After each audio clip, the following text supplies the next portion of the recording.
Alhamdulillah, terima kasih Bapak Ibu semuanya sudah menyempatkan hadir untuk mengikuti acara malam ini. Mudah-mudahan semuanya bisa mendapatkan manfaat dan mendapatkan ilmu yang bisa membuat hidup kita lebih bahagia. Malam ini juga kita udah hadir bersama kita, yaitu Bu Sophie Beatrix, seorang founder Kampung Hening dan Happy Counselor. Bu Sophie boleh sapa-sapa. Ya, ini ada yang dari Sorowako itu kan, Sulawesi Selatan. Sulawesi Selatan. Ada Cirebon. Semuanya mudah-mudahan sehat-sehat semuanya ya. Amin. Oh, ada ini loh.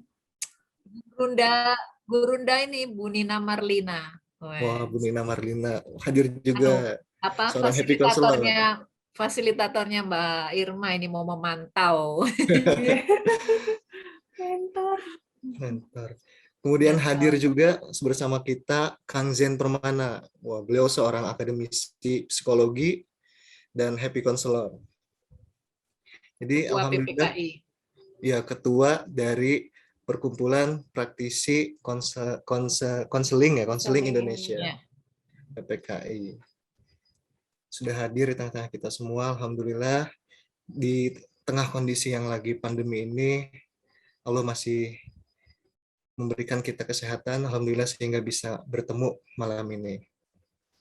Mudah-mudahan semuanya sehat dan bahagia. Ini sepertinya sudah masuk 70% peserta dari grup ya, alhamdulillah nih. Jadi kita bisa segera memulai acaranya supaya nggak terlalu malam, dan pasti penasaran dong, gimana sih ilmu psikologi yang bisa membuat hidup kita lebih bahagia. Mudah-mudahan malam ini semuanya mendapatkan pencerahan. Sebelum kita mulai, alangkah baiknya kita berdoa terlebih dahulu, memohon agar diberikan keberkahan, diberikan ilmu yang bermanfaat, dan diberikan sesuatu yang bisa membuat hidup kita lebih baik lagi. Berdoa, dipersilahkan.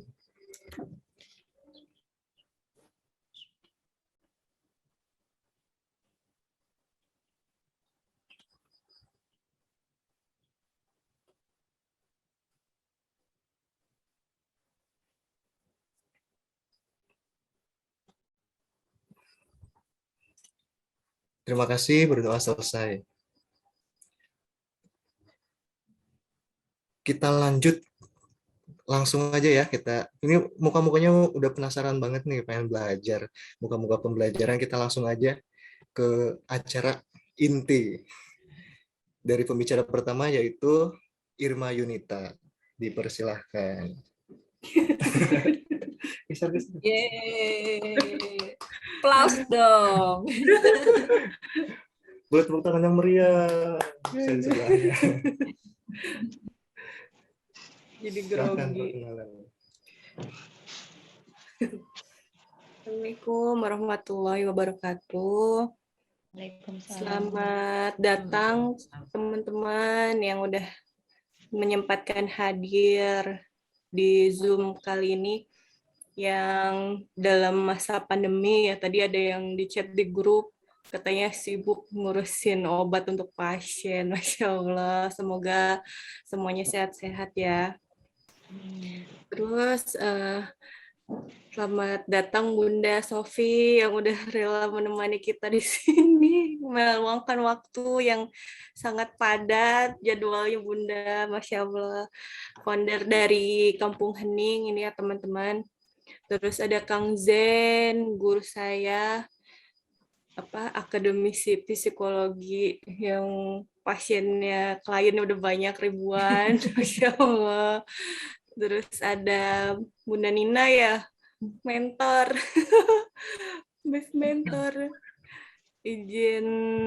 izin belajar di sini bareng-bareng. Langsung aja share screen ya Bu.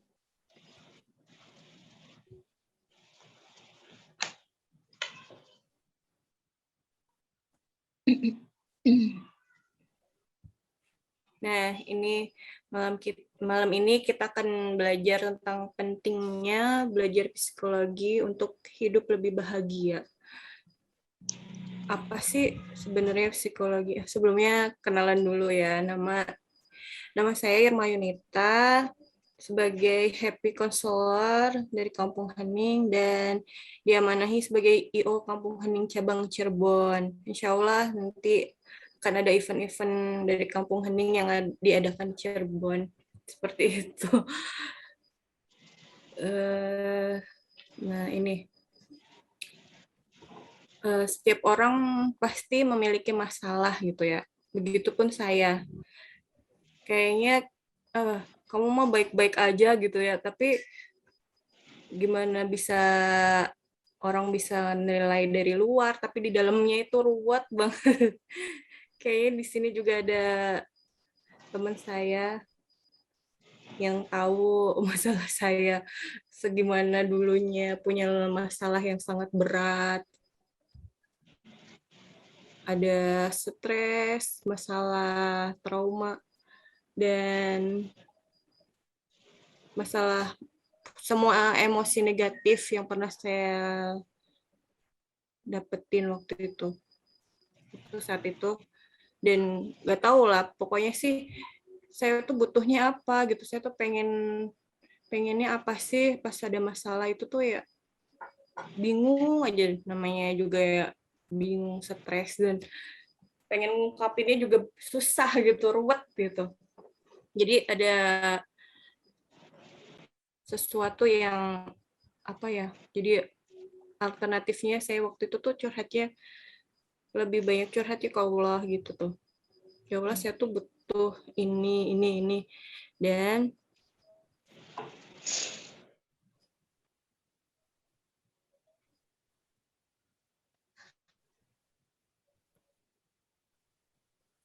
enggak dulu. Dan saya rasain saat nggak bahagia, saat stres, saat hatinya kotor gitu, saat kesehatan menurun, dan itu tuh berdampak banget ke fisik gitu tuh. Jadi wajahnya juga kusam atau gimana gitu ya Bun, namanya punya banyak masalah, Jerawatan ya. Jerawatan. kelihatan ke orang kusut gitu, kelihatan ke Mungkin orang lain. fotonya Mbak Irma dulu tuh. Mbak Irma, Yang fotonya Mbak udah Irma dulu. berteman dengan saya di Dulu. Instagram pasti tahu fotonya saya dulu kayak gimana. Jadi penuh dengan apa ya Bu Jerawat. namanya Ibu, masalah gitu. Jadi ya udahlah, pokoknya ke fisik itu tuh ngaruh banget gitu tuh. Nah Udah terus jerawatan, terus habis itu ada gendut, jerawat. habis itu wajahnya kayak nggak ceria gitu ya Mbak. Iya, apa ya itu Bud, kayaknya emang banyak sampah emosinya banget gitu tuh.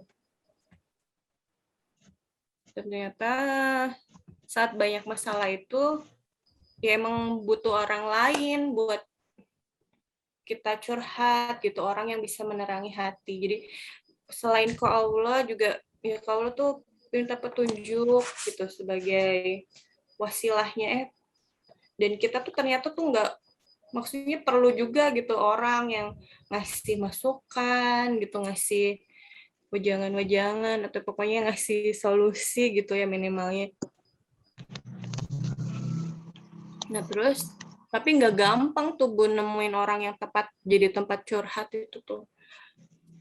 Kadang ceritanya kita ke orang tua juga kadang salah gitu. Ke temen juga kadang bocor gitu kan.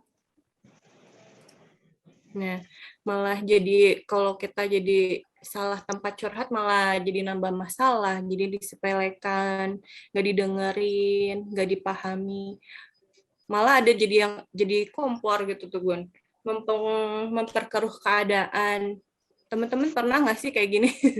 Misalnya nih curhat gitu ya sama temen tentang masalah A, taunya teman lain tahu ditambah-tambahin, jadinya A itu berbunga-bunga, jadi ngembang kemana-mana gitu tuh. Pernah nggak sih kayak gitu? Nah, saya tuh pernah kayak gitu.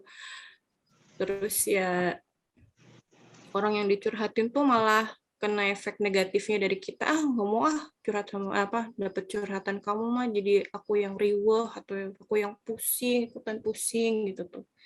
dan akhirnya nggak nyelesain masalah gitu loh Bun. Kalau teman-teman, kalau kita jadi salah tempat curhat malah ya gitu, jadi nggak nyelesain masalah, malah nambah masalah gitu.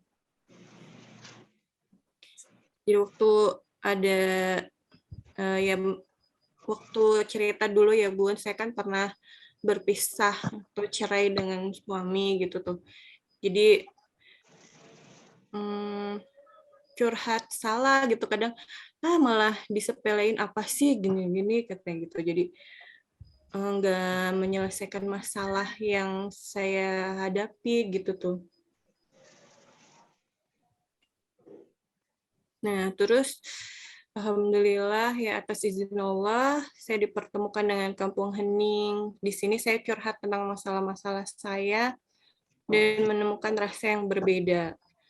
Nah, entah kenapa hadir ketenangan gitu, pencerahan hati setelah dapat ilmu-ilmu konseling juga. Jadi, oh ternyata kalau menghadapi ini tuh harus begini. Oh ternyata bukan saya sendiri loh yang punya masalah ini tuh. Kayak seolah-olah tuh kayaknya orang yang kalau lagi kena masalah itu ya teman-teman rasanya kita tuh paling buruk gitu, kayak kita paling terpuruk banget gitu tuh. Dan alhamdulillah sih ketemu wadah yang bener-bener ngasih solusi dan ya hey kamu tuh nggak sendiri gitu tuh, hey kamu tuh bisa ngelaluin ini tuh gitu loh. Yang saya rasain tuh itu. Dan setelah dari atas izin Allah, masalah luka batin pun terselesaikan satu persatu. Nah, setelah saya dari posisi negatif ya, dan sekarang menjadi positif, Allah hadirkan orang-orang yang punya masalah seperti dulu saya alami gitu loh. Jadi dulu saya kayaknya sibuk banget nyari tempat, saya tuh pengen curhat gitu tuh ya kemana gitu. Dan sekarang tuh malah jadi tempat curhat gitu tuh. Saya tuh kayak gini kayak ginilah. Itu mah kayak aku yang dulu gitu tuh ngalamin proses hidup yang seperti itu gitu. Dan akhirnya saya pun menyadari pentingnya mempelajari psikologi, membuat hidup semakin bahagia. Gitu. Jadi masih belajar terus nih, walaupun awalnya kalau dengar kata psikolog gitu tuh kayaknya tuh gimana gitu ya. Tapi pas sekarang tuh kayaknya enjoy aja gitu, malah seru ya ternyata semua orang tuh pasti punya masalah gitu, tapi bagaimana sih kita menyikapinya atau menghadapinya itu dengan hati yang jernih dan akhirnya bisa bikin masalah itu ya kita jalani jadi ketemunya itu jadi alhamdulillah happy gitu. Nah, pada akhirnya setelah kita melewati berbagai masalah, masalah itu menaikkan level diri kita untuk bisa bantu banyak orang dari keluar dari masalahnya gitu.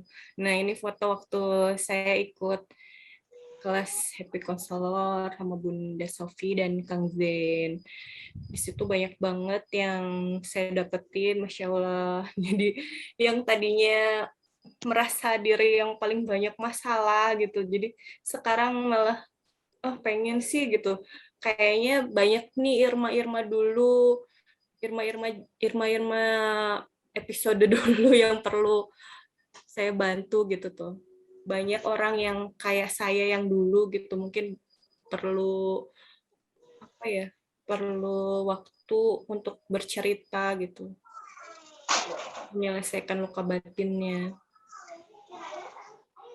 Nah, ternyata ilmu psikologi bisa dipelajari oleh siapapun, bahkan bisa menjadi jalan untuk membantu banyak orang.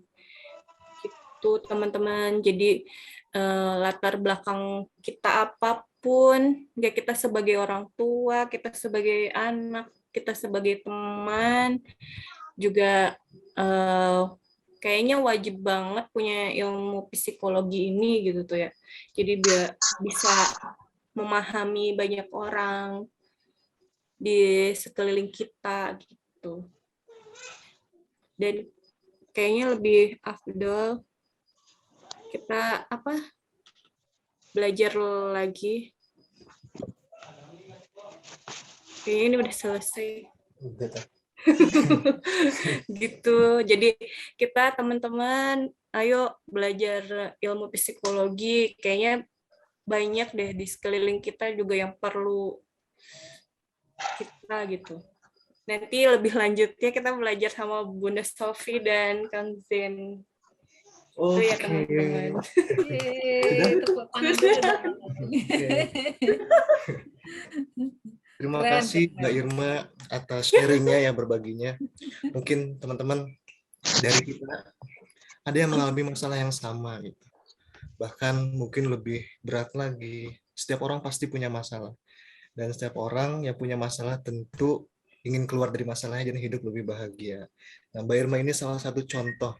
Beliau bukan seorang psikologi atau bukan seorang pakar ya, tapi beliau belajar di Kampung Hening, kemudian mendapatkan ilmu-ilmu dan sekarang menjadi seorang happy counselor. Artinya banyak orang yang mulai konseling kepada beliau gitu. Nah, teman-teman pasti makin penasaran nih malam ini dari yang punya masalah, terus lantas gimana sih caranya supaya kita bisa hidup lebih bahagia dengan mempelajari ilmu psikologi yang seperti Mbak Irma tadi sudah rasakan selama mempelajari ilmu psikologi dan hidupnya alhamdulillah lebih baik gitu. Nah, nanti kita sudah kehadiran pakar, hadir pakar di sini seorang akademisi psikologi, Kang Zen Permana bisa sharing untuk kita semua malam ini. Kang Zen, kami persilahkan. Baik, terima kasih Mas Ali, Bang Ali, dan juga Mbak Irma. Aduh, romantis sekali. Bismillahirrahmanirrahim ya, dimulai ya. Assalamualaikum warahmatullahi wabarakatuh. Tadi pembukaannya luar biasa ya. Jadi event ini salah satunya juga untuk kemudian akan launching ada Kampung Hening ya di Cirebon. Dan juga mudah-mudahan setelah itu mulai muncul praktisi-praktisi konseling di Cirebon, sama-sama mempraktekkan ilmu konseling dan juga psikologi. Kemudian kita bisa gabung di PPKI ya, Perkumpulan Praktisi Konseling Indonesia. Kebetulan saya jadi ketuanya. Kebetulan ya, alhamdulillah, qadarullah. Dan apa sih yang sebenarnya perlu kita pahami? Nah, ini saya sharing hal-hal yang simple tapi juga ternyata penting banget. Tadi udah disampaikan sama Mbak Irma, tapi saya mau sharing ya. Saya nggak nyiapin PPT, tapi izin share screen aja ya. Saya seneng coret-coret, mudah-mudahan bisa terbayang ya. Tadi kan ada kata yang diulang-ulang, ada kata kunci yang diulang-ulang yaitu masalah. Ya. Mudah-mudahan kelihatan ya, masalah. Nah, seperti apa masalah itu? Apakah kita harus menghindari masalah? Oh, ternyata enggak ya. Masalah itu sesuatu hal yang niscaya. Niscaya itu maksudnya apa? Tidak mungkin tidak terkena pada diri kita. Jadi tidak ada orang yang tidak punya masalah. Intinya gitu ya. Problemnya adalah kita sadar nggak bahwa kita punya masalah? Itu dulu. Jadi jangan tiba-tiba pengen masalah selesai, tapi permasalahannya, kan permasalahannya adalah apakah kita sadar bahwa kita punya masalah? Karena belum tentu ya. Belum tentu sadar bahwa kita punya masalah. Nah, apa sih masalah itu? Masalah. Kalau dalam bahasa Arab tuh kan ada mas'ul ya, penanggung jawab. Orang-orang yang diberi tanggung jawab adalah orang-orang yang dikasih masalah.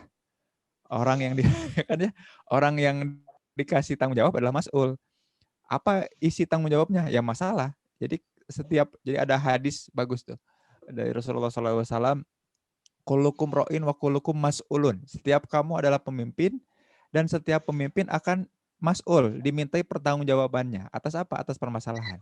Manusia itu tidak mungkin tidak punya masalah. Tapi kita perlu tahu apa itu definisi dari masalah. Masalah itu sebenarnya definisinya sederhana ya. Adanya apa? Kesenjangan. Kesenjangan. Atau gap lah ya. Terlalu panjang kalau kesenjangan atau gap. Ya.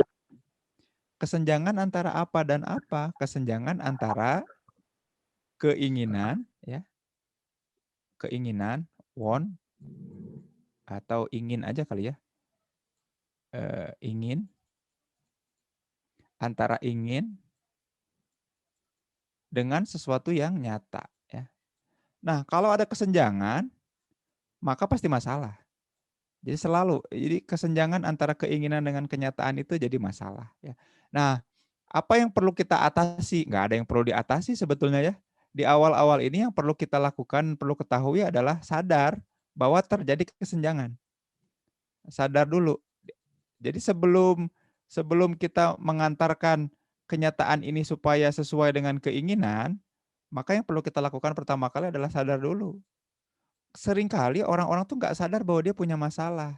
Tiba-tiba ada yang salah aja dalam hidupnya. Tadi ya yang udah Mbak Irma sebutkan.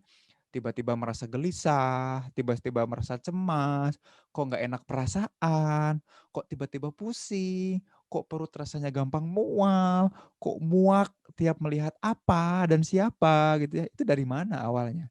Oh, ya itu tadi awalnya adalah ada sesuatu yang salah tapi kita tidak tahu itu tuh apa namanya. Jadi dimulai dari mengenali masalah. Ya, makanya yang terpenting itu justru kita bisa mengelola masalah dengan apa? Dengan sadar bahwa kita punya masalah. Maka kalau sadar punya masalah, masalah itu jadi mendewasakan kita kan ya.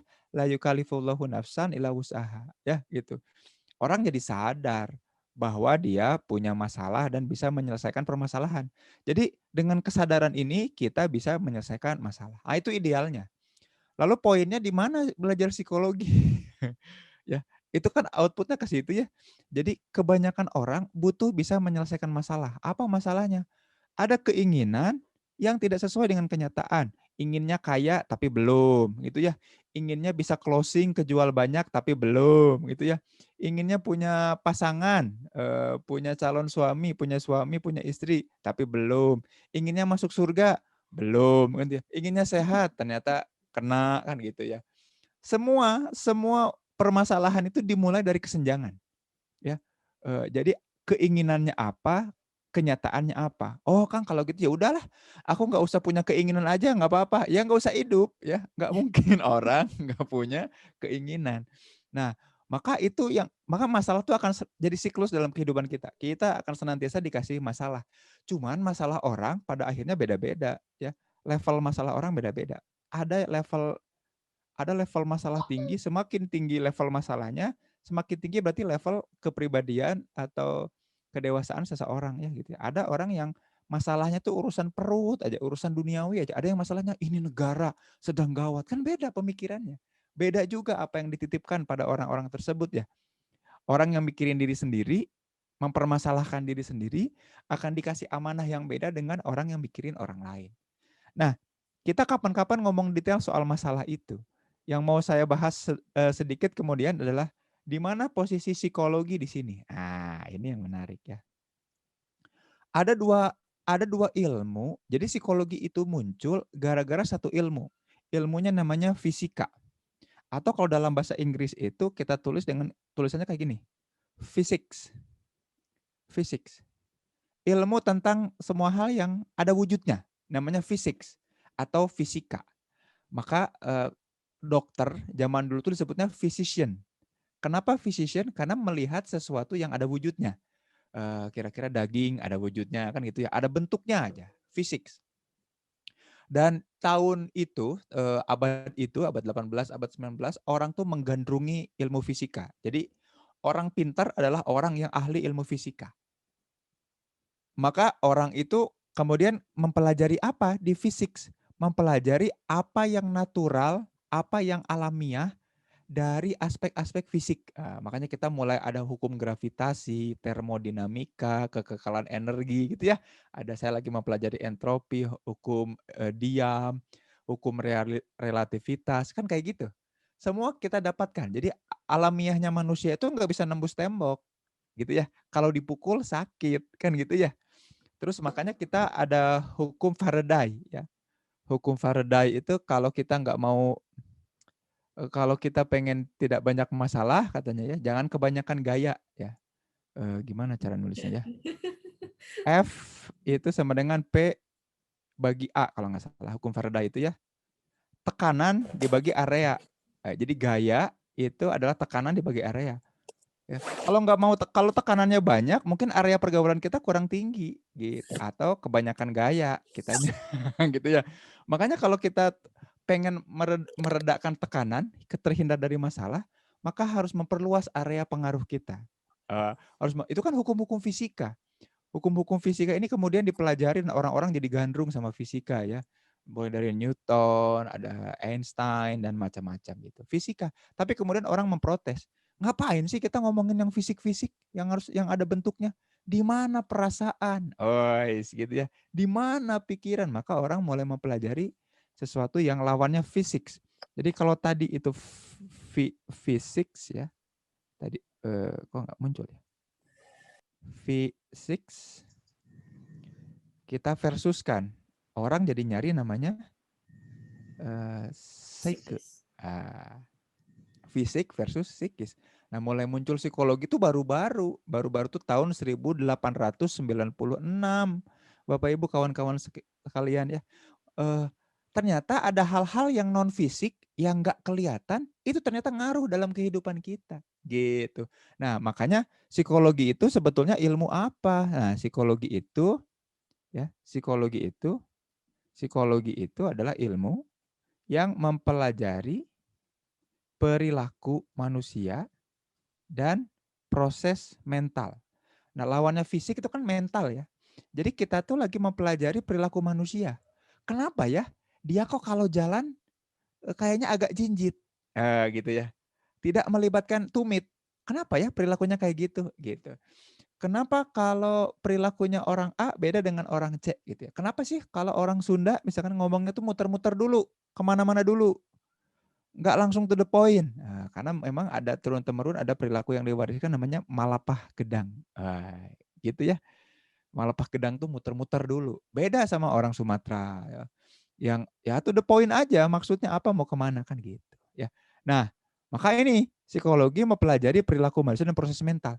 Hal-hal yang tidak dipelajari di fisika yang ada fisik-fisiknya dipelajari juga di psikologi.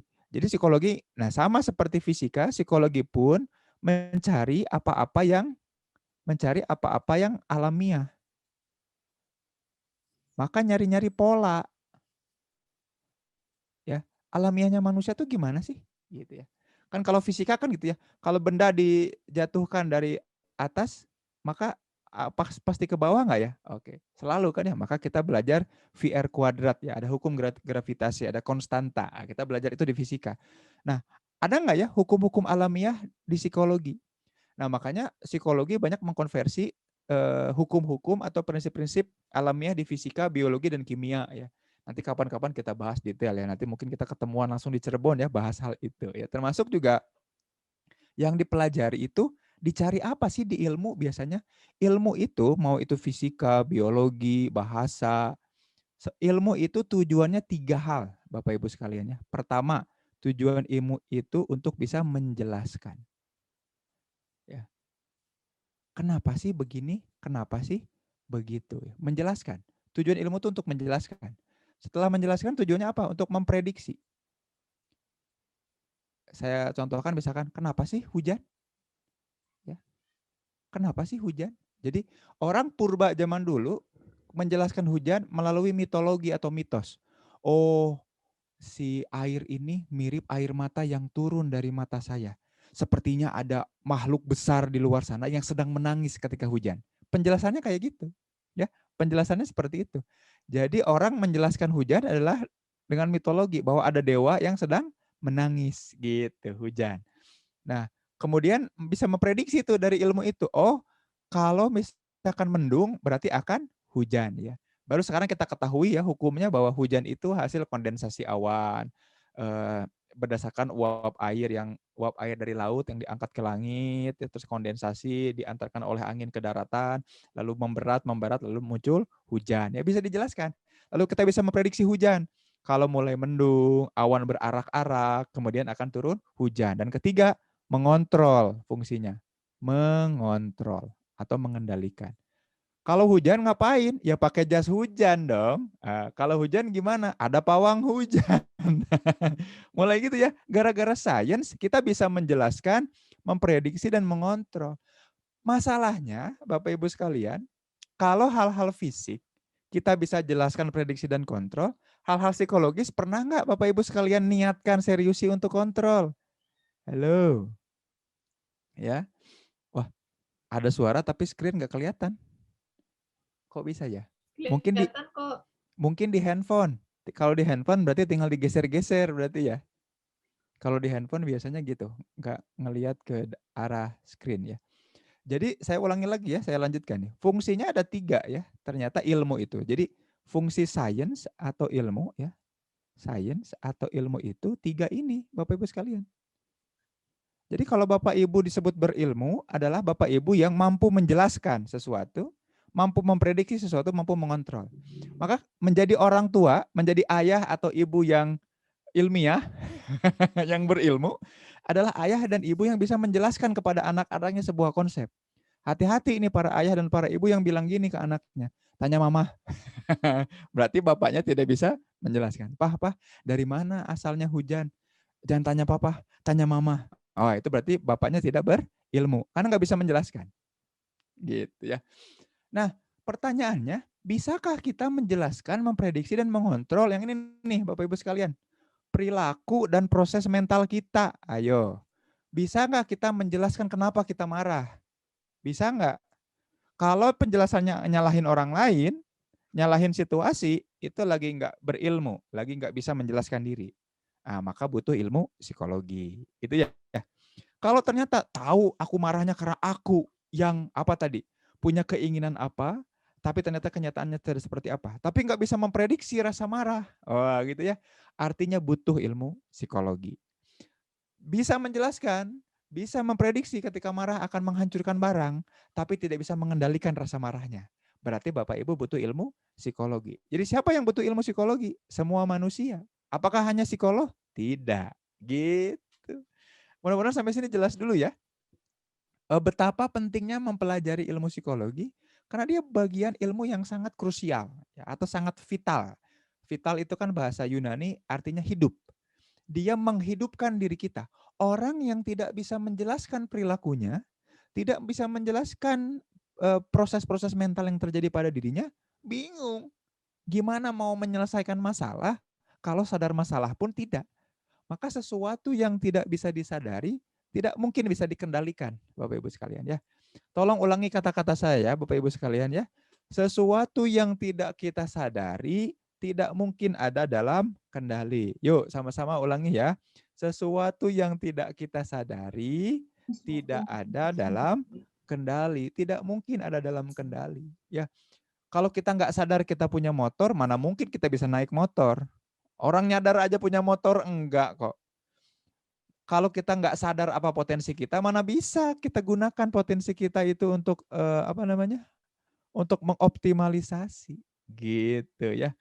Makanya proses-proses mental banyak banget proses-proses mental ya, termasuk ini yang ditanyakan oleh Bu Nilam ya.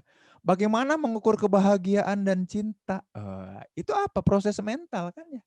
Harus dijelaskan dulu apa yang dimaksud bahagia bagi Bu Nilam.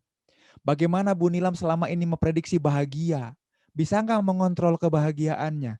Loh, nggak bisa. Orangnya cara ngukurnya aja nggak bisa. Itu jadi masalah.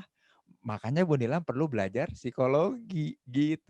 Tapi aku bukan orang psikologi. Nggak usah orang psikologi. Psikologi itu mempelajari psikologi syaratnya satu, manusia. Gitu ya. Kalau bukan manusia, karena ini tadi mempelajari perilaku manusia dan proses mental. Maka kalau ngomongin soal ngukur kebahagiaan, tokohnya banyak ya. Martin Seligman, Dinner ya. Terus juga bahkan musisi juga Tchaikovsky, Tolstoy ngomongin soal itu, Turgenev ngomongin soal itu, Berdayev ngomongin soal itu, Karl Jasper ngomongin soal banyak ngomongin kebahagiaan dan banyak cara mengukurnya. Kalau kita mulai mau menjelaskan, memprediksi dan mengontrol apa-apa yang terjadi pada diri kita. Tadi ya contohnya salah satunya adalah soal kebahagiaan, soal perasaan, banyak gitu. Nah, biasanya, nah ini saya lanjut ya. 3 hal ini itu apa sih dalam psikologi itu biasanya menjelaskan, memprediksi atau mengontrol apa? minimal ada 4 hal yang dikontrol, yang dijelaskan, yang diberi dikontrol. 1, jangan 1 lagi ya, pakai A berarti sekarang. A, yaitu aspek-aspek yang ada hubungannya sama pikiran atau disebut juga dengan kognitif ya. Kognitif. Kognitif. Jadi nanti di psikologi itu mempelajari, menjelaskan, memprediksi, mengontrol hal-hal berbau pikiran. Contoh, bagaimana cara kita menangkap informasi. Kang Zen, aku orangnya lemot.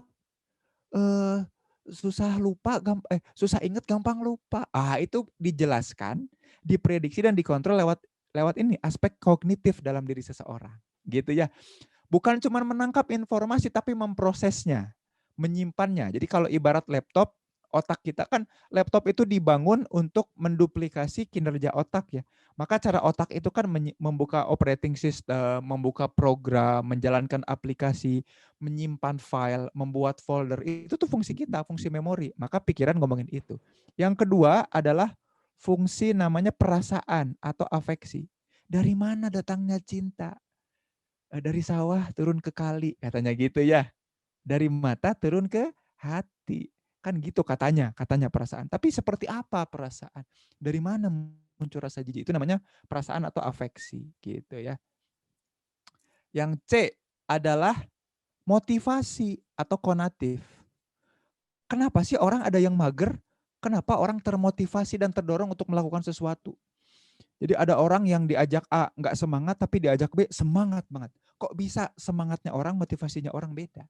Ya karena ada aspek-aspek yang mendorong atau tidak mendorong. Termasuk apa? Di motivasi diajarkan soal membedakan antara keinginan dan kebutuhan. Dan terakhir psikomotor. Ya. Psikomotor. Kenapa? Fisik kita bergantung daripada psikologis kita. Bapak Ibu boleh cek aja ya. Orang-orang yang suami istri sebelum menikah mereka sama sekali tidak ada mirip-miripnya. Tapi bayangkan Bapak Ibu sekalian, baru beberapa bulan mereka menikah, wajahnya itu bentuk fisiknya udah jadi mirip. Nah, gitu ya. Coba aja nanti lihat Mbak Irma sama Mas Ali lama-lama jadi mirip mukanya. Ternyata fisik kita berubah. Genetiknya mirip berubah. Udah mulai mirip. Ada namanya epigenetik gitu ya. Nah, virus corona juga katanya bermutasi secara epigenetik. Nanti kapan-kapan kita bahas. Yang begitu-begitu detailnya kita bahas nanti aja. Kalau Bapak Ibu semua udah bergabung di gitu ya, di Kampung Hening di PPKI. Ngapain bahas detail-detail sekarang ya? Kan ini berat kalau dibahas satu-satu. Yang penting saya hanya menyampaikan bahwa ini loh pentingnya mempelajari psikologi. Di Islam ada nggak sih ilmu psikologi? Kan akhlak itu bagian dari psikologi. Perilaku, ada bani robi fa'ahsana ta'dibi. Mempelajari adab. Bagaimana seseorang punya kemampuan untuk menyesuaikan diri terhadap apa dan siapa. Kan perilaku. Akhlak itu perilaku manusia. Dan bagaimana orang merasa, berpikir, dan lain-lain itu kan proses alamiah. Akidah, syariah, akhlak ya. Kalau di fakultas-fakultas di Islam itu, akhlak ini bagiannya. Dan adab. Maka ketika kita ngomongin membangun peradaban, dimulai dari mempelajari psikologi. Ya, jadi psikologi itu untuk semua. Ya, ada orang-orang yang spesifik mempelajari ini di Fakultas Psikologi, belajar ilmu psikologi. Tapi untuk siapa? Untuk semua. Jadi tidak ada ilmu yang eksklusif. Science ya, science ilmu itu has no boundaries, tidak punya batasan. Mereka saling komplementer satu sama lain. Jadi ilmu itu dikotak-kotakan bukan untuk mendiskriminasi satu sama lain. Bukan untuk menjatuhkan sama satu sama lain. Ih, lu bukan lulusan psikologi, ngapain lu ngomong-ngomong psikologi? Bukan. Bukan untuk mengkotak-kotakan dan mendiskriminasi. Ilmu itu dikotak-kotakan untuk didalami. Itu yang harus digarisbawahi ya. Saya belajar psikologi bukan untuk menghina, merendahkan, menegur orang-orang lain yang bukan psikologi, belajar psikologi, bukan. Saya masuk ke dalam psikologi karena saya ingin mendalami psikologi. Bapak Ibu boleh mendalami psikologi, boleh. Mendalami skill-skill konselingnya boleh banget. Karena memang itu sangat dibutuhkan untuk kehidupan kita. Apakah berarti kalau saya orang psikologi nggak boleh mendalami matematika? Saya mendalami juga matematika, ya ilmu logika, algoritma, statistika. Saya perlu mendalami itu karena itu bagian dari perilaku manusia juga. Gitu. Jadi ilmu dikotak-kotakan bukan untuk membuat kita saling melabeli, saling mendiskriminasi orang. Bukan. Ilmu itu dikotak-kotakan oleh para ahli, para akademisi, para ulama untuk didalami. Kita spesifikasinya di ranah apa? Supaya Allah pantaskan kita jadi ulama, alim ulama dalam satu bidang ilmu tertentu. Gitu. Mudah-mudahan nggak kepanjangan ini ya. Barangkali nanti kita, kalau saya udah ngomong itu suka kepanjangan, susah berhenti. Tapi mudah-mudahan bisa dipahami, walaupun singkat dan ringkas ya. Saya summary dulu. Intinya science itu butuh untuk bisa menjelaskan, memprediksi, dan mengontrol apapun objek sainsnya. Kalau ilmunya biologi, maka ilmu tentang bios, yang hidup. Maka tujuannya menjelaskan kehidupan, memprediksi sesuatu yang hidup dan mengontrol kehidupan. Itu ya, fisik, menjelaskan hal-hal yang ada fisiknya, memprediksi hal-hal fisik gitu ya, dan mengontrol fisika gitu. Kalau kimia, unsur-unsur alam di dalam bumi dijelaskan dan lain-lain. Kalau psikologi, menjelaskan, memprediksi, mengontrol perilaku manusia dan proses-proses mental. Yang di dalamnya ada 4 aspek minimal yang dipelajari, yaitu pikiran, atau kognitif, perasaan, atau afektif, motivasi, atau aspek kognitif, dan psikomotor kita. Wallahu a'lam bishawab, itu aja. Mungkin barangkali ada yang ingin disampaikan, ditanyakan. Tapi nanti kalau lebih lanjut detailnya, barangkali kita bisa sharing bareng ya di kelas-kelas yang diadakan di Kampung Hening, Cirebon ya, di Kampung Hening Pusat, atau nanti gabung aja di PPKI lah ya. Bisa hubungi Mbak Irma ya, gampang itu mah ya. Makanya acara ini diselenggarakan kan untuk menambah gairah rasa penasaran kita terhadap ilmu. Tuh kan ditutup aja panjang ya. Udah itu aja ya. Allah. Gak berhenti-berhenti nanti. Begitu. Oke, terima kasih Kang Zen. Luar biasa banget ini ilmunya. Langsung tuing kayak dapat pencerahan gitu, Kang. Luar biasa, alhamdulillah. Mudah-mudahan teman-teman juga merasakan ya tadi tiba-tiba dapat pencerahan. Oh, ternyata kalau kita belum bisa paham masalah, berarti kita belum mampu menjelaskan, belum mampu memprediksi, belum mampu mengkontrol apa yang kita hadapi. Nah, itu salah satunya. Seperti tadi ada yang bertanya tentang cinta, perasaan, itu pun sama.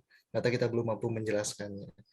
Nah, semakin penasaran, kita lanjut ke pemateri berikutnya, yaitu seorang founder Kampung Hening dan seorang happy counselor, Bu Sophie Beatrix. Dipersilahkan. Boleh applause-nya dong, tepuk tangannya. Terima kasih, Mas Ali. Oke, saya mulai. Kang Zen, udah Zen, Kang Zen. Cuman segitu doang, Kang Zen. Asik. Tadi planningnya pada cuman mau saya closing penutup aja, kata penutup, kata mutiara. Oke. Bismillahirrahmanirrahim. Assalamualaikum warahmatullahi wabarakatuh. Alhamdulillahirrahmanirrahim. Allahumma sholli ala sayyidina Muhammad wa ala ali sayyidina Muhammad. Teman-teman tadi mungkin sama Kang Zen. Kang Zen ini beliau akademisi yang itu nggak ngebosenin ya. Biasanya kalau dosen itu, kalau kita di kampus itu suka ngantuk kan kita dengerin. Kalau ngasih materi ya. Tapi kalau Kang Zen ini ya Allah benar-benar malah bikin kangen gitu. Kepingin kuliah lagi rasanya. Penjelasannya seru gitu ya. Jadi kepo sama ilmu-ilmu psikologi. Yang memang apalagi ya ilmu psikologi ya. Ilmu psikologi itu kenapa ke orang kepo pengen belajar ya? Karena sebenarnya ilmu psikologi itu kita itu membedah diri kita sendiri gitu ya. Jadi kalau kita setiap kali belajar tentang ilmu tentang diri kita sendiri itu rasanya itu seneng ya. Karena oh ternyata aku tuh kayak gitu ya. Oh ternyata temenku itu kayak gitu ya gitu. Nah itu serunya belajar ilmu psikologi ini. Makanya saya mungkin sama dengan Mbak Irma ya. Kita semua mungkin punya masa lalu yang gak enak gitu ya. Saya juga mengalami hal yang sama. Saya juga melalui proses yang itu akhirnya lama-lama menemukan ketika semakin belajar ilmu psikologi itu akhirnya semakin menemukan dan bisa menyembuhkan diri gitu. Nah, saya kan dulu waktu kuliah di psikologi ya di UNER itu teman-teman sering bilang juga ya kita ini berobat jalan gitu ya. Jadi psikolog itu berobat jalan ya. Jadi dia sambil menyembuhkan dirinya sendiri, dia belajar ilmu psikologi buat nyembuhin orang gitu kan. Nah, Karena itu juga itu terjadi dan saya mengalami itu. Ketika saya belajar, sambil saya belajar, saya menyembuhkan diri. Nah, ternyata lama-lama, loh kok ini benar kata Mbak Irma tadi, ketika kita sudah mulai dari titik yang negatif menjadi 0, kemudian menjadi positif, ternyata banyak juga ya orang lain yang mengalami masalah yang sama dengan kita, itu pada berdatangan gitu, curhat, apa, sehingga kalau buat saya masalah itu adalah sebenarnya jalan yang diberikan Allah kepada kita untuk supaya kita nanti menjadi membantu orang itu lebih expert gitu ya, lebih keren gitu, lebih oke gara-gara kita sudah pernah mengalami jalan yang di situ gitu. Contoh aja misalnya kalau kita pernah ke Cirebon, dari Jakarta ke Cirebon gitu ya, lewat jalan, kita pasti bisa nunjukin orang lain yang pengen dari Jakarta ke Cirebon itu lebih clear gitu ya, lebih nggak nyasar gitu kan. Tapi kalau kita nggak pernah sama sekali dari Jakarta ke Cirebon naik mobil gitu ya, pasti kita nunjukinnya salah-salah gitu kan. Nah itu sama aja dengan itu ya, Allah itu ngasih kita masalah supaya nanti suatu saat kita itu bisa nunjukin orang jalan, orang-orang yang mungkin mengalami masalah yang dulunya kita alami, kita bisa nunjukin, oh ini loh caranya, oh ini jalannya gitu. Nah, jadi bagi saya punya masalah itu adalah berarti kita diberikan tanggung jawab menyelesaikan misi kita gitu untuk bisa membantu orang lain yang sama dengan kita. Nah, ini sedikit saya share screen ini ya, share screen dikit nih. Nah, ini kenapa kita perlu belajar ilmu psikologi ya? Karena sebenarnya di diri kita ini ya, kalau ada emosi negatif gitu, atau hal-hal yang mungkin trauma atau hal-hal yang buruk yang terjadi dalam diri kita, kalau tidak kita selesaikan, itu akan menyakiti diri kita dan orang lain. Jadi teman-teman kalau kita punya masalah, kita nggak selesaikan, itu sebenarnya nggak hanya menyakiti diri kita, nggak hanya mendolimi diri kita, tapi juga mendolimi orang-orang di sekitar kita ya.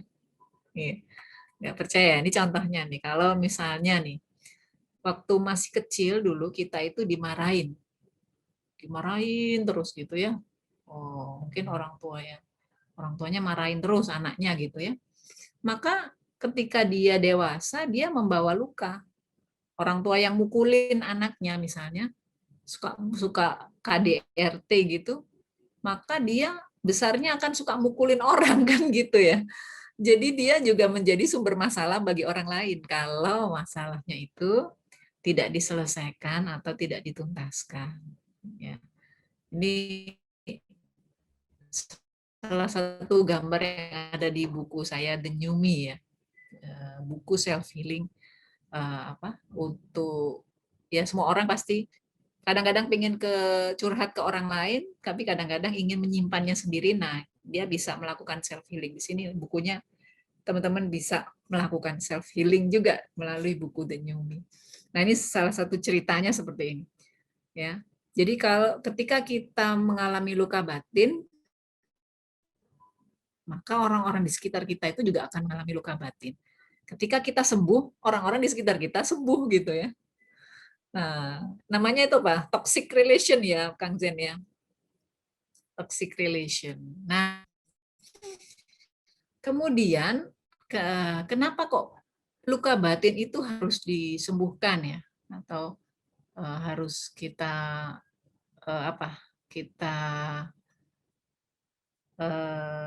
sehatkan kembali gitu ya, kita sembuhkan. Nah, ceritanya itu adalah gini, kalau misalnya kita itu nggak menyembuhkan luka batin itu, nanti skalanya jadi besar. Jadi makin lama makin besar. Jadi kalau misalnya kita sedih gitu ya, terus sedihnya itu nggak kita hapus, setahun, 2 tahun, 3 tahun, terus saja ada dalam diri kita, nggak kita perbaiki, nggak kita maafin gitu ya, itu nanti lama-lama jadi besar. Lama-lama jadi dendam, lama-lama jadi benci banget misalnya kayak gitu ya. Padahal awalnya itu skalanya kecil, nggak begitu sakit gitu ya. lukanya itu.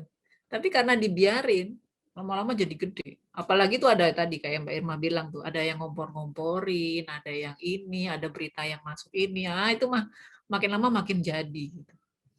Makanya ada tuh satu cerita kejadian-kejadian itu dimulai dari hal yang kecil. Ada pembunuhan-pembunuhan ya kalau cerita di forensik psikologi itu ya, orang-orang yang ngebunuh itu ternyata dari hal-hal yang kecil. Gara-gara apa?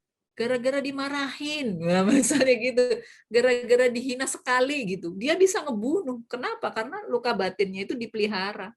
Dari yang kecil terus saja dipelihara, lama-lama jadi gede, lama-lama dia bisa benci sekali, gitu. Bisa dendam banget. Nah, ini yang makanya berbahayanya di situ. Dan ketika kita sadari ini bahwa ini tuh hal yang penting ya, makanya kita belajarlah ilmu tentang psikologi ini. Gitu. Kita silahkan teman-teman belajar dimanapun ya, nggak harus di kampung hening, bisa melalui buku, melalui sosmed, asalkan nggak keliru yang dipelajari ya ilmu psikologinya ini, soalnya alirannya banyak nih ya.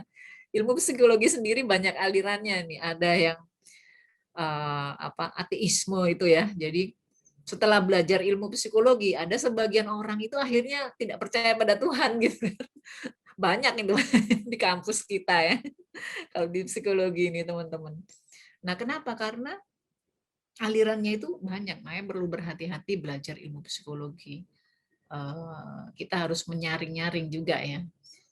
Nah, karena ada misalnya ilmu psikologi yang akhirnya ketika orang itu belajar bahwa semuanya itu asalnya dari dirinya dan dia bisa menyelesaikan masalah itu dengan mengotak-atik dirinya sendiri, berarti nggak perlu Tuhan dong. Nah, akhirnya gitu tuh, ada sebagian aliran yang kayak gitu. Akhirnya mereka jadi ateis gitu ya.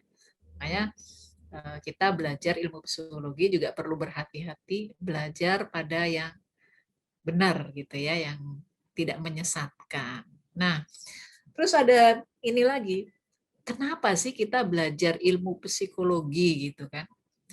Nah, teman-teman, ternyata memang benar ilmu psikologi itu ilmu yang paling dasar yang harus yang harus dipelajari karena terkait dengan perubahan nasib ternyata. Nah, ini katanya ahli nih ya, Robert Chopper.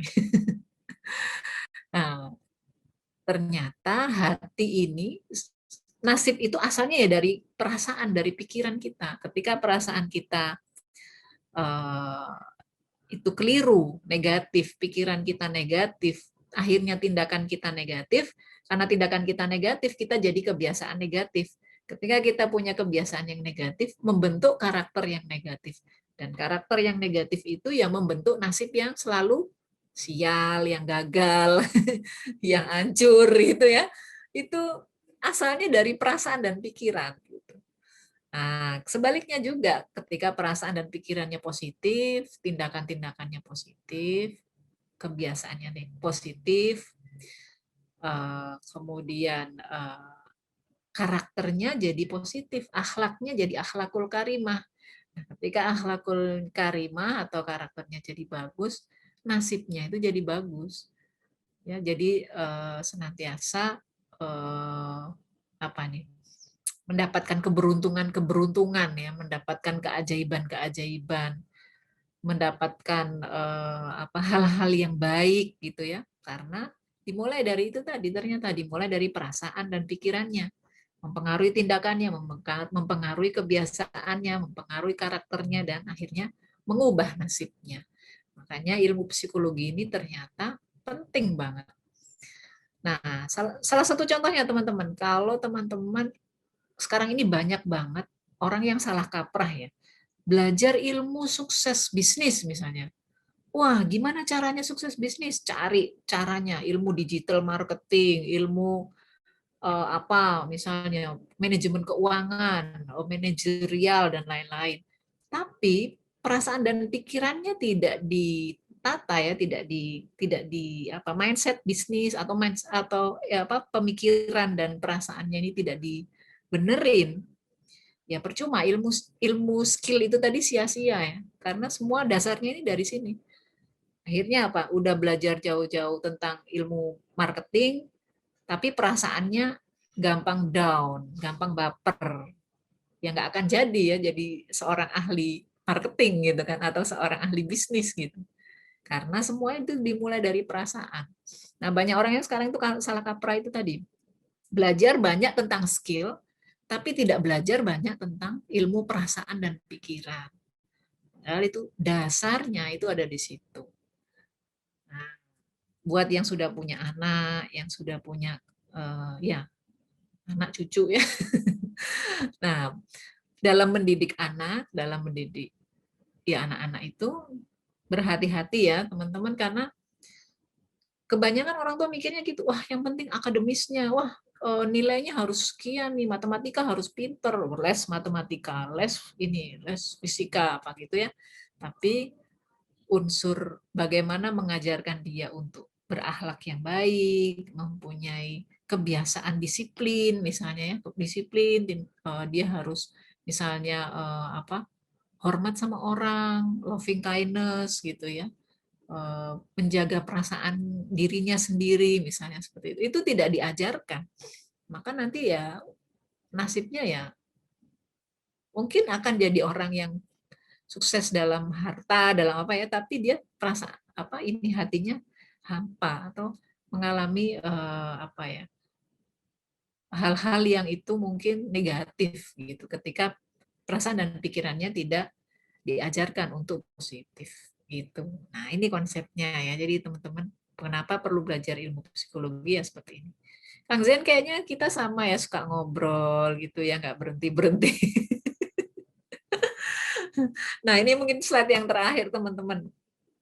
Ketika kita sudah tahu, sudah sadar, itu sebenarnya sudah separuhnya sembuh kita itu sebenarnya ya. Kalau kita mengalami luka batin atau masalah, ketika kita sudah menyadari, oh iya ya, aku ini suka marah gitu ya. Oh berarti aku perlu menyembuhkan diri. Nah itu sebenarnya separuhnya tuh udah sembuh sebenarnya. Tinggal separuh jalan lagi ya berobatnya gitu. Nah ketika kita sudah bisa menyembuhkan diri sendiri, maka kita akan menjadi penyembuh bagi yang lain. Nah ini konsep yang ada di Kampung Hening sendiri juga. Kita selalu mengajak teman-teman bersama-sama, ayo kita mengajak lingkungan kita untuk sehat mental, mengajak lingkungan kita untuk menyadari ilmu psikologi ini gitu ya, mempelajarinya.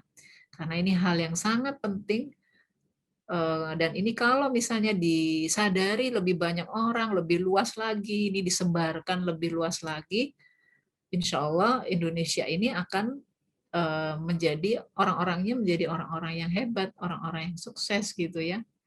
Nah, karena orang-orangnya sehat mentalnya, kuat mentalnya gitu ya. Dimulai dari ini tadi, menyembuhkan diri sendiri, kemudian menjadi penyembuh bagi yang lain. Ya. Dan Kampung Hening hadir untuk teman-teman sekalian. Silakan teman-teman bisa mengikuti kelasnya di Cirebon, ya, ada di insya Allah di kota-kota yang lain karena kita sudah ada PPKI itu ya, perkumpulan praktisi konseling Indonesia itu di 28 kota. Nah, itu aja mungkin teman-teman dari saya. Silahkan. Kalau ada yang mau tanya-tanya ya Mas Ali ya. Mas Ali, Ya, alhamdulillah luar biasa banget Bu Sofi ilmunya. Ternyata kalau kita mempelajari ilmu psikologi itu nggak cuman bisa menyembuhkan diri sendiri, tapi bisa menyembuhkan orang-orang sekitar kita. Bahkan keluarga yang terdekat itu bisa kita bantu untuk menyembuhkan perasaannya, pikirannya, hingga mengubah nasibnya. Oke, teman-teman yang mau bertanya boleh tulis di kolom chat atau ada yang mau langsung bicara juga boleh. Nah, ini ada dua pertanyaan. Kita urut satu-satu ya. Kenapa ilmu psikologi selalu memakai pikiran-pikiran atau pendapat-pendapat orang Barat? Saya jarang mendengar psikolog yang menyampaikan dari pikiran pendapat dari cendekia atau psikolog Muslim. Nah, ini sepertinya Kang Zen bisa jawab nih. Kayaknya kangen semua ini yang bisa Itu jawab. semua. Enggak, aku juga belum tentu bisa jawab ini. Apa?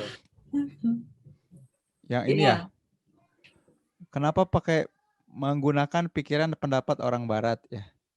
Enggak juga sih sebetulnya, kalau ya karena lebih populer aja. Karena lebih populer aja. Tapi sebetulnya sekarang trennya enggak kok. Apalagi Indonesia ya. Turki, Indonesia, Malaysia mulai punya asosiasi ilmuwan psikologi Islam yang memang mengkaji bukan cuman kemiripan-kemiripan teori, perspektif atau pendapat, tapi juga menunjukkan betapa semua sudah tertuang di Quran ya. Ibnu Khaldun misalkan ya, Theory of Motivation. Ada Ibnu Khaldun bikin teori motivasi, pakainya itu sekarang. Dan teori motivasi itu masih lebih relevan dibandingkan teori yang dipakai kayak Maslow. Kan kita seringnya pakai Maslow ya. Hierarki Maslow. Orang tuh di tipe-tipenya ada yang butuhnya tuh butuh fisiologi, butuh makan, minum, hubungan seksual, lalu naik ke butuh rasa kasih sayang, naik lagi butuh harga diri. Enggak, itu tuh udah disanggah dan disanggah sama murid-muridnya ya. Maslow itu kan tahun 70-an, disanggah sama muridnya tahun 2000-an, Coldco Rivera, disanggah lagi sama Derlega, disanggah lagi banyak 2010, 2012, 14 disanggah. Tapi pas kita ngomongin soal Ibnu Khaldun relevan sampai sekarang gitu ya teori motivasinya. Kan menarik tuh. Kalau kami di UGM, psikologi UGM ngebahas itu ya. Jadi nggak asing juga. Sekarang tuh udah mulai banyak dan itu dimulai dari tahun 2009. Jadi udah lama ya, betul. Udah lama Iya. sebetulnya. Jadi nggak ini juga. Ya kalau mungkin Pak Abu Salam mesti banyak diskusi sama saya mungkin ya. Kita ngobrol, kita tukar pikiran. Ada banyak kok, udah mulai banyak banget. Iya. Begitu.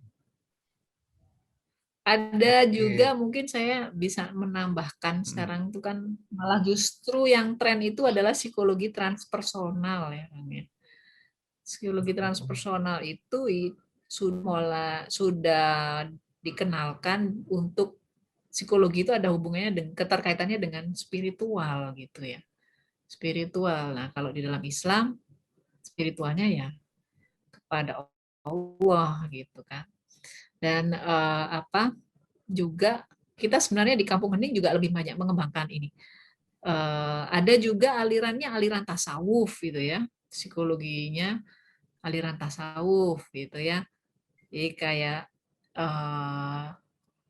Jalaluddin Rumi itu sebenarnya luar biasa itu ilmu-ilmunya. Jadi kalau para cendekiawan atau psikolog muslim itu umurnya lama gitu ya. Maksudnya dari berabad-abad itu kepake terus ilmunya gitu sampai sekarang. Nah, di Kampung Hening kita lebih cenderung menggunakan yang psikolog muslim ya untuk ini yang kita kembangkan, terutama yang baru ini adalah ekoterapi, Islamic ekoterapi gitu ya, yang mengaitkan alam, menggunakan alam, jasanya alam untuk bisa kita menyembuhkan diri kita sendiri. Nah itu, mungkin itu aja, biar nggak panjang-panjang. Ya,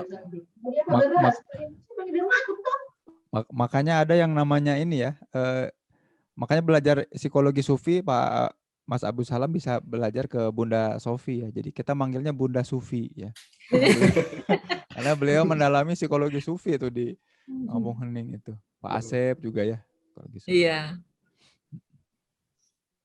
Lanjut ini ya, pertanyaan selanjutnya ya. Ya, pertanyaan berikutnya nanti. Azkia dari Azkia ya.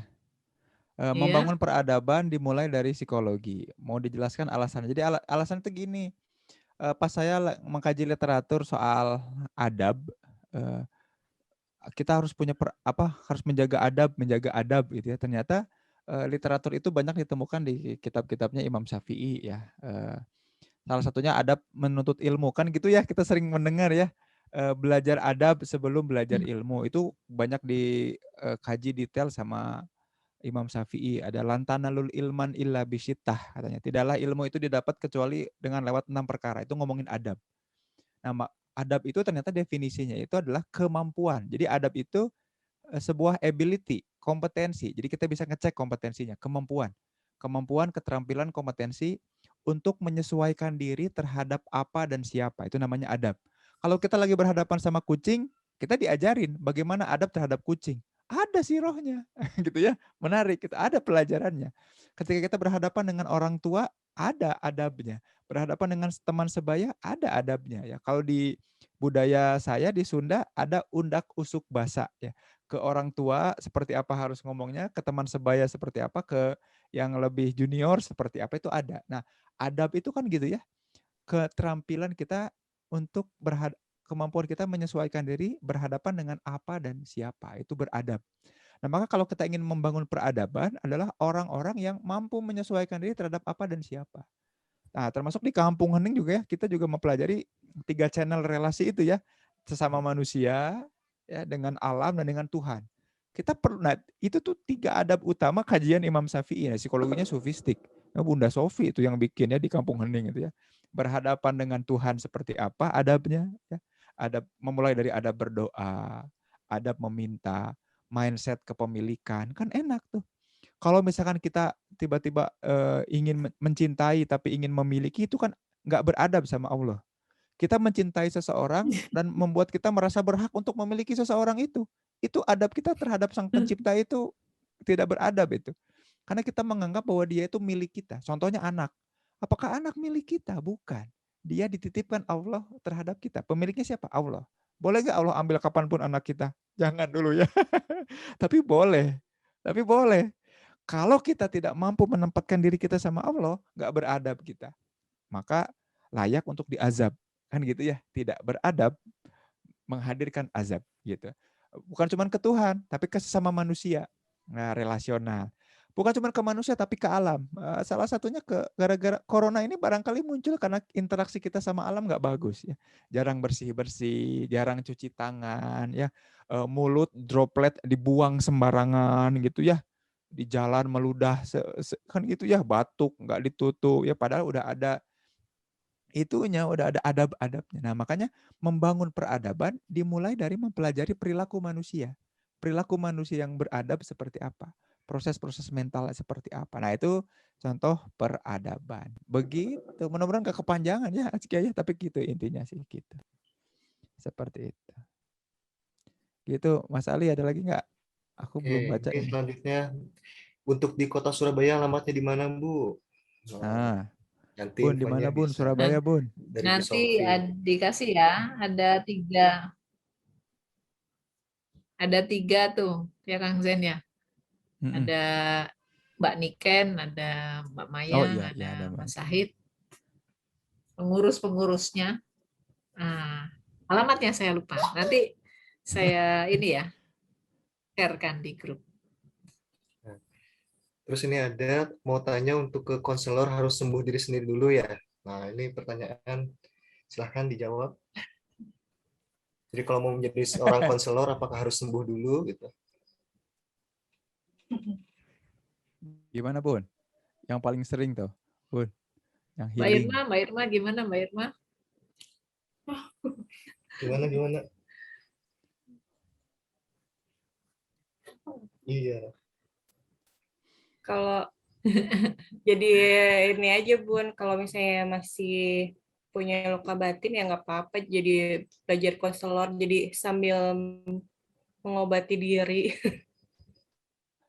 gitu. Sambil Kalau jalan ya. ibaratnya kayak dokter gitu kan, orang jadi dokter ya nggak harus sehat dulu kan, gitu. Kalau mau jadi Sambil, konselor nggak harus sembuh ya, karena yang datang iya. ke konselor kan belum tentu sakit kan gitu ya. Satu itu, yang kedua konselor itu kan posisinya untuk membantu memfasilitasi orang kemudian kembali sehat mental dari hal-hal yang barangkali sebelumnya dia rasa kurang sehat. Kan dia rasa ya, berarti kan dia punya masalah. Apakah berarti kita juga harus selesai masalahnya? Nggak mungkin, karena setiap orang pasti punya masalah. Oh. Tapi menjadi konselor itu kan fokusnya menjadi Konselor juga fasilitator. punya masalah. Wow. Cuman jangan sampai ketika orang sharing masalah kita malah bilang, aku juga sama punya masalah, jadi aja sharing masalah bareng. Enggak, konselor.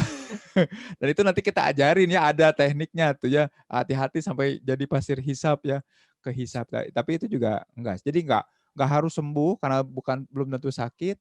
Iya. Sama-sama saling memfasilitasi dan membantu. Itu ya Bun, bener nggak Bun ya? Betul.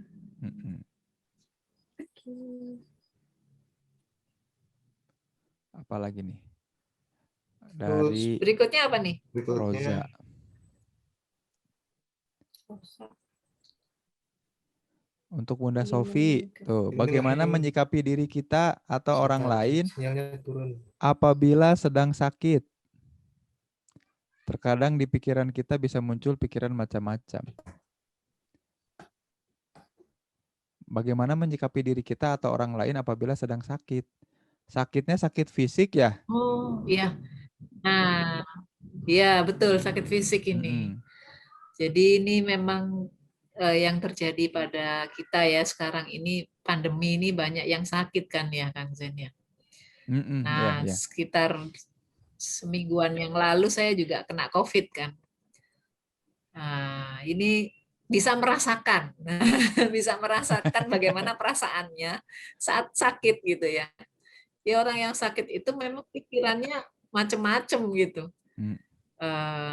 Sedih, takut, panik gitu ya. Yang dipikirin itu mungkin jauh lebih besar daripada kenyataannya gitu ya. Karena kita sedang merasakan tidak berdaya. Kira-kira suaraku enggak? Jelas enggak? Ada Bun, ada jelas. Jelas. Ya, di aku jelas. Jelas ya.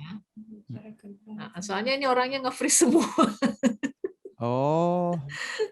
Sama berarti. Saya juga tadi nge-freeze. Nah, oh gitu. Itu tadi. Jadi kalau orang yang sakit memang muncul pikiran-pikiran yang aneh gitu ya. Menyikapinya, nah ini memang jangankan mungkin orang yang tidak belajar ilmu psikologi ya, yang belajar pun sempat mengalami kepanikan gitu ya, sempat mengalami takut gitu. Bahkan kadang ini apa sih yang ditakutkan, nggak ada gitu ya, tapi kan muncul gitu, cemas gitu. Nah itu menyikapinya adalah kalau yang kemarin saya dengan Pak Jamil ya pas sakit itu, yang pertama adalah acceptance aja dulu gitu ya, menerima bahwa apa yang kita rasakan, apa yang kita alami ini yang memang sudah diterima. Sesuatu yang tidak bisa kita kontrol kan, sakit itu tidak bisa kita kontrol, ya. Sudah diterima. Nah, kemudian kita melakukan action apa yang bisa kita lakukan yang itu menuju kepada kesembuhan. Yang pastinya itu tuh kita kayak mindset kita gitu ya, memainkan pikiran kita ini yang supaya bisa fokus kepada sesuatu yang lebih baik, bukan yang buruknya gitu ya, sesuatu yang baik tapi bukan yang buruk. Nah, ini sebagai contoh ilustrasi analoginya saya cerita sedikit ya. Beberapa hari yang lalu saya ke Cicalengka, Kang Zen. Nah, jalan-jalan terus main. Di sana ada permainan virtual game itu yang pakai gini. Nah, nanti kita di dalamnya bisa lihat main roller coaster gitu kan ya. Seolah-olah kita itu lagi naik roller coaster gitu kan. Dalam virtualnya itu. Nah, di situ ada 3 orang yang lagi main. Nah, tapi orang ini beda-beda. Satu yang pertama dia benar-benar masuk dalam virtualnya itu ngerasain banget di atas gedung terus turun itu terus teriak-teriak dia teriak-teriak gitu kan, nggak kuat, tengah permainan langsung dilepas virtualnya, nggak kuat saya gitu kan. Terus ada orang yang kedua main tapi dia diem aja, kenapa ini diam aja sampai selesai, dia tenang-tenang aja. Ternyata matanya ditutup waktu dia main itu. Dia nggak mau ngelihat gitu kan. Karena nggak mau ngelihat ya pasti nggak ada yang dirasakan gitu kan, nggak ada ketakutannya gitu. Nah, yang orang ketiga ini, yang dia sejak awal sudah punya mindset, ini hanyalah sebuah permainan virtual dan saya tidak mau terpengaruh gitu kan. Makanya waktu dia main itu dia benar-benar menghadapi kenyataannya itu, naik turunnya dirasain, tapi dia nggak takut, nggak teriak, diem aja gitu juga, tapi dia menyaksikan. Jadi di kepala itu sudah dinyatakan bahwa ini itu cuman permainan belaka, ini bukan real, realnya aku badanku di luar ini gitu kan. Maka akhirnya itu nggak jadi masalah buat orang ini, sampai akhirnya permainan berakhir nggak ada masalah gitu. Nah, ini analoginya sama dengan kita ya. Ketika kita pakai mindset mana nih dalam hidup kita gitu. Pakai jadi orang yang pertama, jadi orang yang kedua, apa orang yang ketiga gitu. Orang yang pertama itu benar-benar emosional gitu ya, masuk dalam permainan dunia ini gitu kan. Ingatnya gitu ya. Benar-benar takut, benar-benar cemas gitu ya. Sehingga mungkin banyak akhirnya nggak selesai gitu ya, banyak yang nggak selesai. Nah, atau orang yang kedua tadi nggak cemas, nggak takut, tapi dia merem gitu kan. Dia tidak mau melihat kenyataan yang terjadi gitu, menghindar, ini orang yang menghindar, orang yang lari dari masalahnya. Ini contohnya seperti itu. Yang ketiga ini orang yang sudah membuat mindset dalam dirinya bahwa segala sesuatunya harus dihadapi, segala sesuatu ini akan berakhir, dan saya baik-baik saja gitu. Nah, ketika kita menggunakan mindset itu, walaupun kenyataannya itu mengerikan, gedungnya itu tinggi, dan kita harus lompat dari atas gedung ke bawah, itu ngeri gitu kan, pakai virtual itu, tapi ketika mindset itu ada, itu nggak dirasakan. Dan saya adalah orang yang ketiga. Jadi keluar dari permainan itu. Begitu ceritanya ini. Pantes keluar dari permainan biasa aja ya. Oke. Wah, luar Mudah-mudahan biasa. ditangkap. Menarik. Iya, habis permainan biasa aja. Coba tuh teman-teman yang suka main game tuh, coba memainkan game, tapi Anda memposisikan mindset-nya nggak ada di situ. Kata Pak Jamil, main apa tuh, garing. Kalau mindset-nya nggak di situ. Iya, iya. Cuman hadir doang, Hadir. fisiknya. Oke. Oke, Ini yang ini berikutnya apa pertanyaan nih? berikutnya ya. Gimana caranya kita menghadapi seseorang yang curhat masalahnya kepada kita dan minta saran ke kita, tapi kita sudah memberi saran, malah dibilang bahwa kita nggak ngerti masalahnya dan dia menganggap kalau kita itu orang yang sok benar. Wah, ini menarik banget ini pertanyaannya, karena banyak dihadapi sama para konselor ya. Boleh dijawab, silakan Kang Jin atau Bu Sofi. Kang Zen ahlinya ini. Ya, yang pertama kita harus tahu. Nah, ini nanti akan di-sharingkan detail ya pas kita ke Cirebon ya. Tapi mudah-mudahan itu Cirebon, bisa ya. ketemu di sana insya Allah ya. Tapi gini, Agustus ya Kang Zen? Agustus, betul. Kita perlu cek dulu nih, dan kita perlu sadar bahwa orang yang datang ke kita itu belum tentu butuh saran ya. Barangkali, nah yang paling ada beberapa tipe juga nih, sama kayak permainan game tadi ya.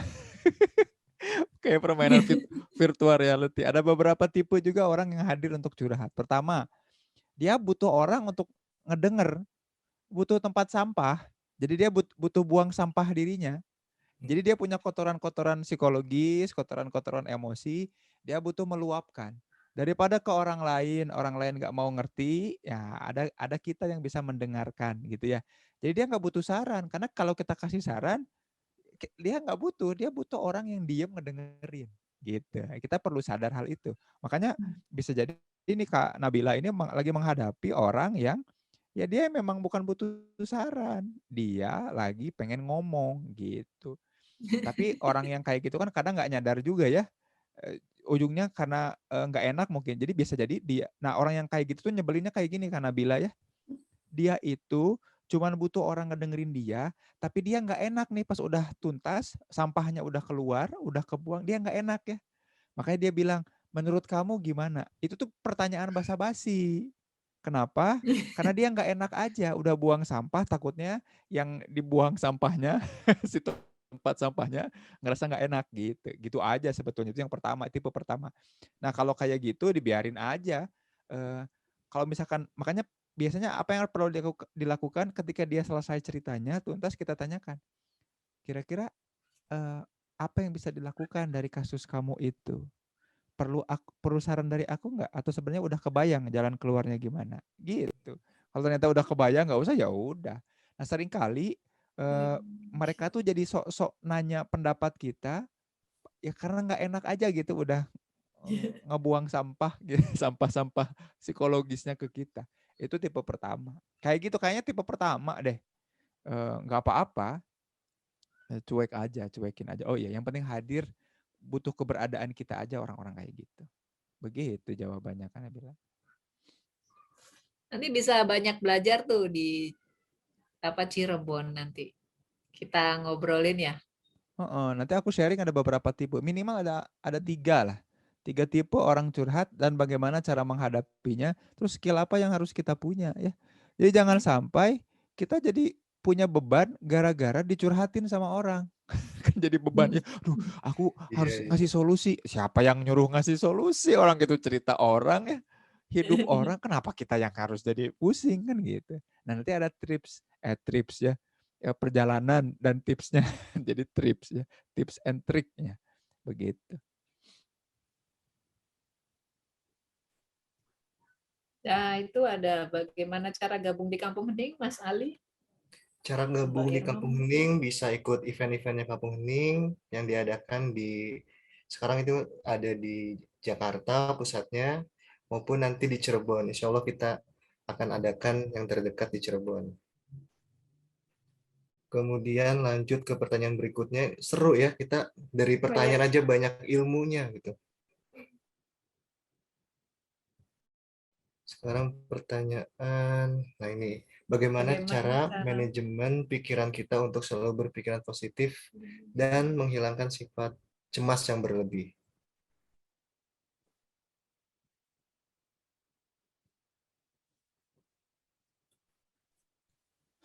Bagaimana cara mengelola Hilang ya pikiran? suaranya saya? Ada. Oh ada, boleh dijawab Bu Sofi atau Kang Zen? Mangga. Eh, Tadi ya jawabannya udah Tadi ya? dijawab sama Bunda Sofi, sebetulnya mirip sama analogi yang permainan tadi ya. Jadi kalau nggak pakai kisahnya Nabi, kan gini ya, kalau kita belajar psikologi, kemudian kita akan sadar bahwa pikiran kita tuh banyak errornya. Ya, makanya sering diingetin banget sama Allah di Quran itu ya. Banyak errornya maksudnya apa? Nikmat yang dikasih sama Allah tuh banyak, tapi kita memang lebih mudah inget yang negatifnya dibanding yang positifnya. Selalu ya. Contoh aja ya, ini contoh aja ya. Terhadap mantan itu kita inget buruknya. Ya. Padahal baiknya tuh banyak, lebih banyak porsinya daripada yang buruknya. Kalau mau dicek ya, saya pernah punya pengalaman. Nah, tadi Bunda udah cerita pengalaman, pengalaman saya juga sendiri ya, Kang? punya Mantan. pengalaman sendiri. Ini sering diulang-ulang cerita ini. Saya tulis juga di buku terbaru saya nanti. Jadi saya dulu pernah makan di rest area, lapar banget, makan nasi goreng. Nasi gorengnya nikmat banget, itu nasi goreng terenak. Jadi saya mengalami 4 menit makan nasi goreng yang enak banget karena lagi lapar banget. Nah, di akhir ketika saya singkap itu seladahnya, ya, di balik mentimunnya, ternyata saya menemukan 3 ekor anak kecoa menari-nari di situ. Lagi rebahan 3 ekor anak kecoa. Nah, kira-kira menurut Bapak Ibu semua, itu merupakan peristiwa makan paling enak sedunia, paling nikmat selama ini, atau paling buruk? Nah, itu contoh analogi errornya pikiran manusia ya.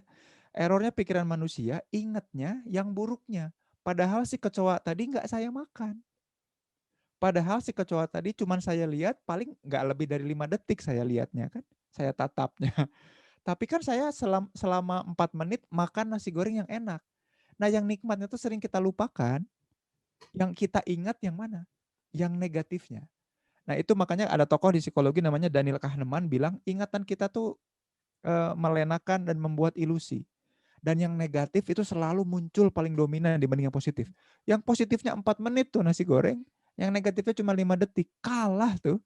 Kalah yang 4 menit kalah sama yang 5 detik ya. Kebayang ya, mudah-mudahan kebayang ya. Jadi bagaimana mengelola pikirannya supaya selalu berpikir positif? Ingat kenikmatannya selama ini, gitu ya. Walaupun kita tahu buruknya seperti apa, tapi nikmatnya apa? Apa yang masih nikmat ya? Makanya belajar dari Nabi Ayub ya. Allahumma asku basi. Jadi, ya Allah, aku adukan kepadamu rasa sakitku, pedihnya, apanya. Jadi memang ini skenario terbaik. Pasti pedihnya ini ngajarin sesuatu, perihnya ini ngajarin sesuatu, gitu ya. Termasuk ingatan kita pada sang mantan, ingatan kita pada kejadian-kejadian buruk di masa lalu, gitu. Itu pasti nikmatnya banyak, tapi sayangnya yang kita ingat dan kita ulang-ulang dalam ingatan yang negatifnya. Itu juga kita harus adil makanya. Caranya sih itu sih, begitu. Ya, mungkin saya bisa nambahin dikit nih. Kalau di konseling, materi konseling kita ini ada kan teknik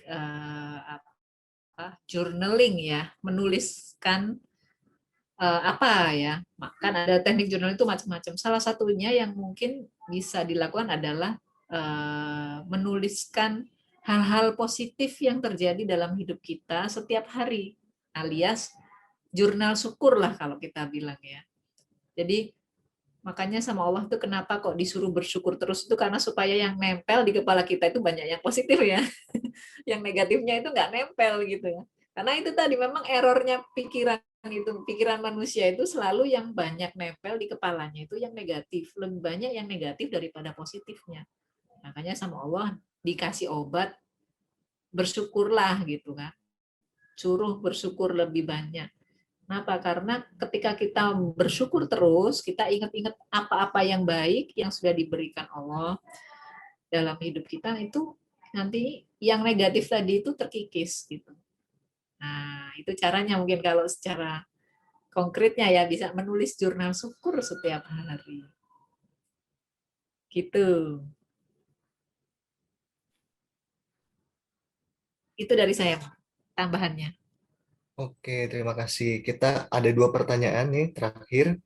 Terakhir ya. Ya, dari Mbak Sabrina, bagaimana caranya membangkitkan semangat yang sudah lama down, bahkan sempat depresi karena selalu mengalah? Wah, selalu mengalah. Bisa dibantu dijawab, Kang Zen? Ini Kang Zen cocok banget nih. Ya, jadi olahraga dan jadilah pemenang ya. Berarti Kak Sabira ini belum menemukan olahraga atau permainan yang dimana Kak Sabira jadi pemenangnya. Jadi jangan pernah iri atau kemudian kepingin dengan permainan yang dimana orang lain tuh pasti jadi pemenangnya. Kan orang tuh lagi main sesuatu dan mereka tuh pasti jadi pemenangnya. Jadi kita tuh pengen ikut-ikutan main aja. Tapi kita jadi kalah terus lama-lama ya depresi. Maka carilah permainan di mana kita yang pasti menang. Gitu ya. Maka kita perlu terus-terusan untuk kenal diri. Nah, berarti poinnya supaya nggak lama-lama down, buru-buru bergerak, cari sesuatu, cari permainan yang kalau kita melakukan permainan itu, maka kita yang jadi pemenangnya. Kan dunia ini hanya permainan lah. Maka cari permainan yang membuat kita jadi pemenangnya. Wah, Bunda Sofi itu jagonya tuh. Banyak banget permainan permainan bisnis, permainan beliau jagonya. Aku nggak mau jadi orang yang ngikut ke orang, nggak mau. Aku maunya apa? Aku maunya menang. Gitu, supaya nggak down. Supaya nggak down dan bangkit, naik, harus gerak. Kalau nggak gerak ya tetap di bawah, tetap down. Nah, Bunda Sofi coba kira-kira ada masukan apa nih? Pasti banyak pengalamannya soal ini nih, down. Iya. Ya ini sebenarnya bisa digali dulu juga nih ya sebenarnya. Apa sih hal yang membuat kita nggak bersemangat gitu ya? Apa sih hal yang membuat kita down? Ini bisa juga kita bedah gitu ya. Lebih jauh di konseling ya. Nanti bisa konseling banyak tuh sama Mbak Irma, nanti bisa dibedah lebih jauh karena mungkin memang kita ngasih tips-tips yang besar ya teman-teman, kayak yang tadi bertanya-tanya itu tadi. Kita ngasih tips yang besar-besar, tapi dengan ilmu konseling teman-teman nantinya bisa mendapatkan yang lebih detail lagi gitu. Karena biasanya kita bedah, kita ajak membuat lifeline gitu ya, mulai dari kecil sampai besar tuh apa sih kejadian-kejadiannya, kemudian baru kita bisa memberikan terapinya, misalnya kayak gitu. Tapi tadi sudah disampaikan oleh Kang Zen untuk yang secara tipsnya, secara umum membangkitkan semangat ini banyak caranya ya. Tadi dengan cara gerak, cara mungkin mencari partner yang itu bisa membuat kita jadi semangat gitu ya. Jadi semangat.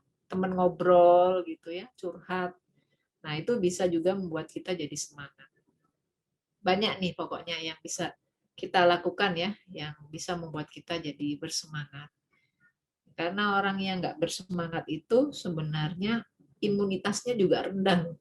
Bahaya ya, orang yang nggak semangat itu gampang kena COVID juga nih. Kalau yang sekarang ini ya. Jadi harus positif-positif lah teman-teman, membuat diri kita positif-positif ya, memaksa diri kita untuk jadi positif supaya kita jadi lebih sehat lahir dan batin. Nah, kalau mau konseling ini sudah dikasih nomor teleponnya sama Bu Nina Oh Marlina iya ya, nih. untuk Mbak Irma dan Mas Ali itu ada nomor WhatsApp-nya.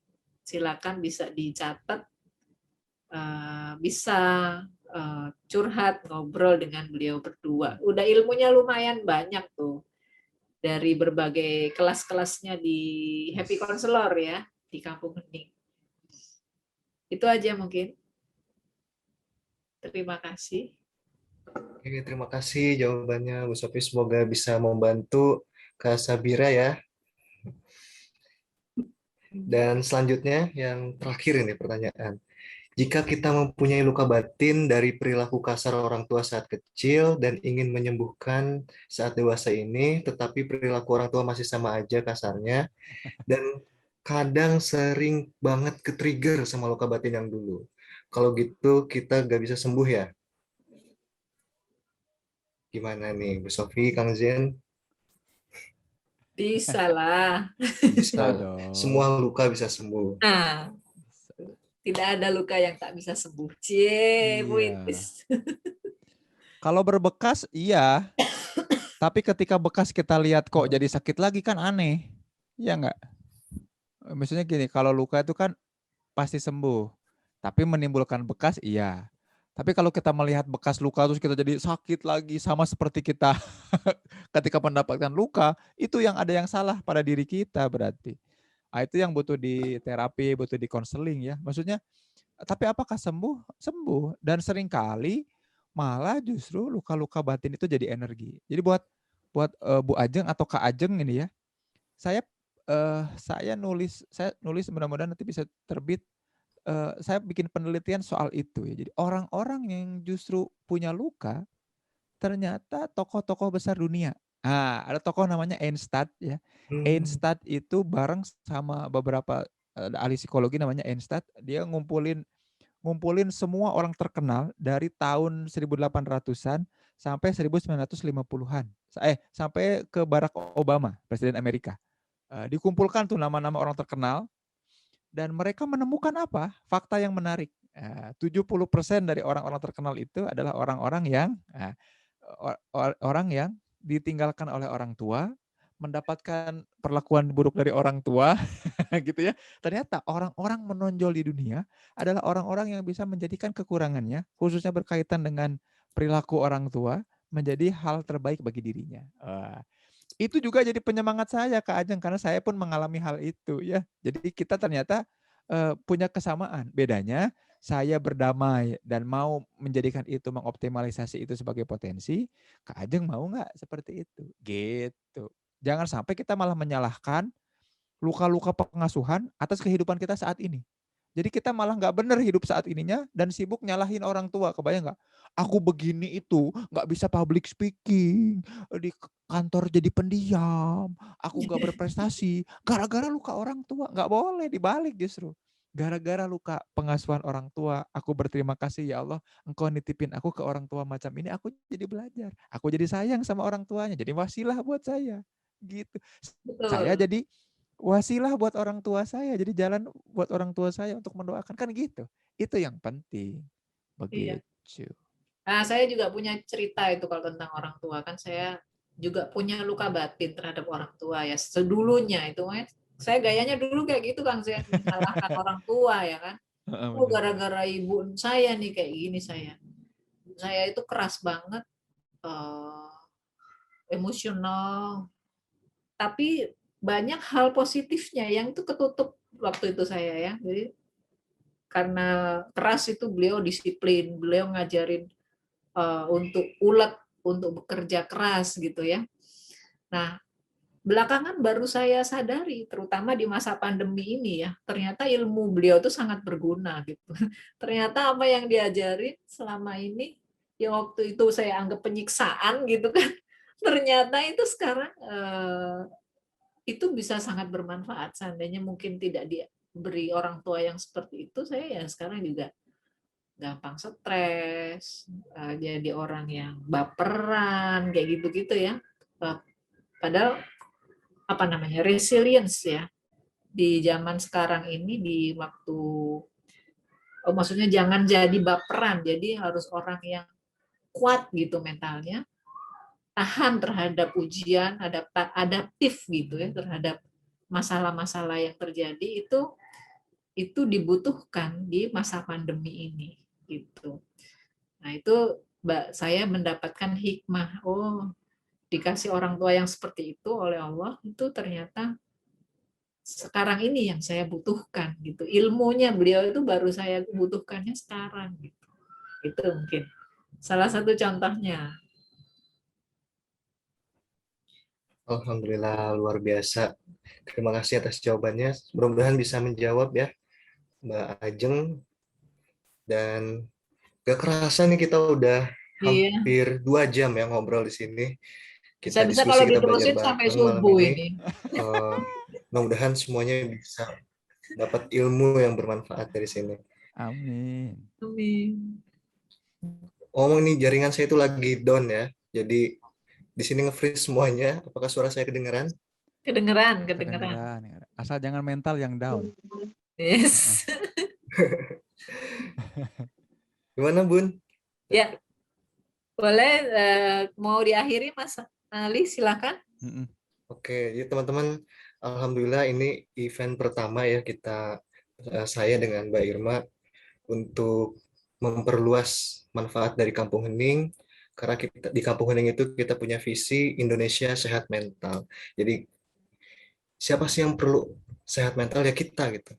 Dan selama ini Kampung Hening baru ada di Jakarta dan sekitarnya. Sekarang kita mulai melebar ke Cirebon gitu. Mudah-mudahan memperdekat yang dari Jawa Tengah itu nggak terlalu jauh mengikuti event-eventnya. Dan kita juga ada event terdekat nih teman-teman. Mudah-mudahan ini event yang menarik banget dan cocok buat siapapun kita yang ingin mempelajari ilmu psikologi yang sangat sederhana, tapi dampaknya untuk kehidupan itu luar biasa. Saya share dulu ya flyernya. Nah, mungkin di sini dari Bu Sofi atau Kang Jen bisa sharing, apa sih ini kelas tak sekedar teman curhat. Maksudnya itu apa sih gitu? Boleh dijelasin dikit buat teman-teman yang penasaran? Ya, ini tuh mau sharing atau mau bahas detail soal sebuah apa ya namanya PFA ya, Psychological First Aid. Bantuan kalau di fisik itu P3K. Jadi kalau ada yang luka keseleo berdarah kan suka ada kotak P3K ya. Nah, untuk luka fisik. Tapi untuk luka batin sebelum ke konseling, sebelum jadi konselor, ada sebuah interaksi yang bisa menyehatkan orang, yaitu curhat ya. Bukan menyehatkan orang, tapi menyehatkan diri sendiri juga. Nah, gimana caranya curhat kita jadi curhat yang menyehatkan kita, dan kalaupun kita jadi teman curhat yang menyehatkan orang lain. Nah, ini akan dibahas detail nih di sini ya. Bukan cuma dari segi keilmuan, nah saya jadi keilmuan, tapi juga dari banyak pengalaman dan juga kisah-kisah dari kasus-kasus yang kami tangani ya, Bun ya. Ya, Kita bahas detail di situ. Ada tambahan, Bun? teknik-teknik.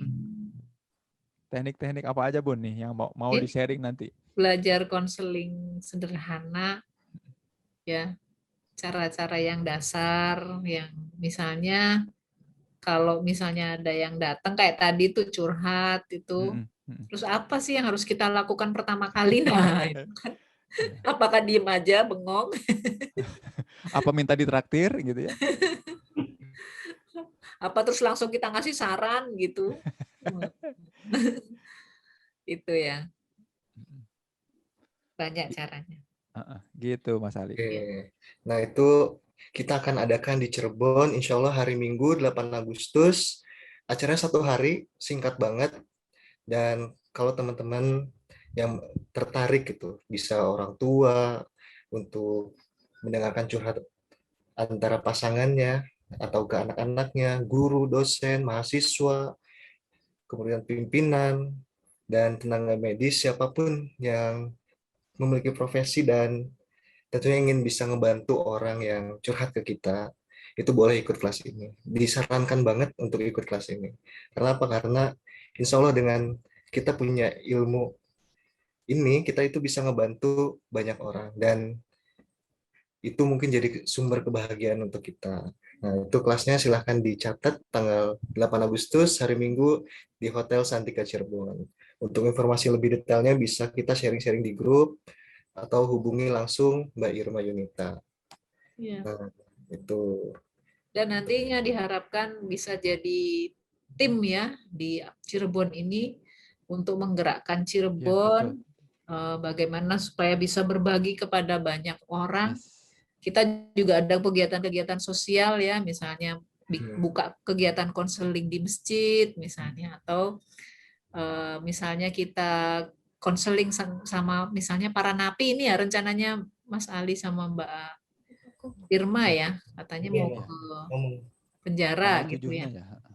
Iya Bu, rencananya. Gitu. Sehingga lebih banyak lagi orang yang tercerahkan hidupnya. Insya Allah. Amin. Mudah-mudahan. Bismillah. Jadi sekaligus ini juga kita meresmikan IO cabang Cirebon untuk Kampung Hening. Mudah-mudahan saya dengan Mbak Irma bisa memfasilitasi teman-teman mempelajari ilmu yang bermanfaat dari Kampung Hening.